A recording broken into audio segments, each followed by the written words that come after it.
Markaziy Osiyo respublikalarida ijtimoiy holat beqaror. Ular bilan migratsion rejimni rus fuqarolari xavfsizligi uchun o'rnatish lozim. Bu haqda rus ommaviy axborot vositalari Rossiya Federatsiyalar Kengashi Mudofaa va xavfsizlik qo'mitasi raisining birinchi o'rinbosari Frants Klintsevichga asosan xabar berdi. U Rossiya Federal xavfsizlik xizmati Moskva hamda Moskva viloyatida teraktlar uyushtirmoqchi bo'lgan Markaziy Osiyolik shaxslarni qo'lga olganiga izoh berdi. Xizmat ma'lumotlariga ko'ra, qo'lga olinganlar IShIDga aloqador.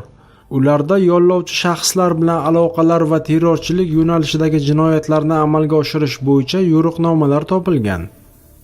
Markaziy Osiyo respublikalarida ijtimoiy keskinlik o'choqlari yaratilgan.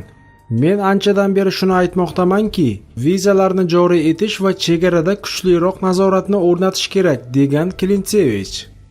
Shu bilan birga senatorning tan olishicha, viza rejimining ehtimoliy joriy qilinishi ushbu mintaqadan bo'lgan mehnat migrantlariga og'riqli zarba bo'lib tushadi. Biroq bizning davlat o'z fuqarolarini himoya qiladi hamda buning uchun istalgan yo'qotishlarga boradi, deya ma'lum qilgan parlamentariy.